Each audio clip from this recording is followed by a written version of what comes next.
2016 தேர்தலை சந்திக்க சுனில் கனுகுலுவிடம் அரசியலை அவுட் சோர்ஸ் செய்தார். 2019 தேர்தலுக்கு சுனில் கனுகுலு அவுட் சோர்ஸ் செய்து சுனில் கனுகுலு தான் ஸ்டாலினுக்காக சிந்தித்தார். 2021 பிரசாந்த் கிஷோருக்கு அவுட் சோர்ஸ் செய்தார். ஆட்சிக்கு வந்தவுடன் ஆட்சி நடத்தும் பொறுப்பை 5-6 அதிகாரிகளிடம் சிந்தித்து விட்டார். அந்த அவுட் சோர்ஸ் செய்த ஒரு ஏஜென்சியில் துணை முதல்வர் திரு தினேஷ் அவர்களும் அடக்கம்.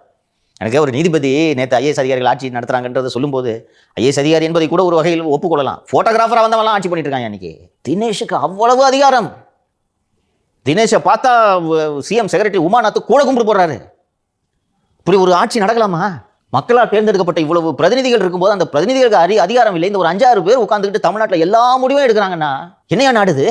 ஸோ இது அதிகாரிகளால் அதிகாரிகளுக்காக நடத்தப்படுற ஆட்சி. ஆமா, அதனால தான் சொல்றேன், அரசியல்வாதி எப்போதுமே மக்களை பற்றி சிந்திக்கலனாலும் வாக்காளர்களாக மக்களை பற்றி சிந்திப்பார்கள். புரியுதுங்களா? ஒரு அரசியல்வாதி எப்போ எதை செஞ்சாலும் இதனால ஓட்டு வருமா, இதனால ஓட்டு போகுமா, இவ்வளவுதான்பா. ஸோ இதனால ஓட்டு வரும்னு சொன்னா அதன் மூலமாக மக்களுக்கு நன்மை கிடைக்கும்.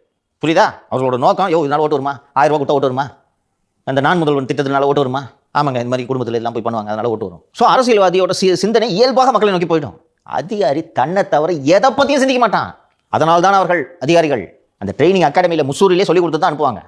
அப்புறம் வந்த உடனே ப்ரொபேஷனராக ஜாயின் பண்ணுறதுலேருந்தே தன்னை பற்றி சொத்து வாங்குறது, தான் குடும்பம், வீட்டு வேலைக்கு ஒரு 10 பேர், இது மட்டும் தான் அவர்களுக்கு எண்ணமாக இருக்கும்.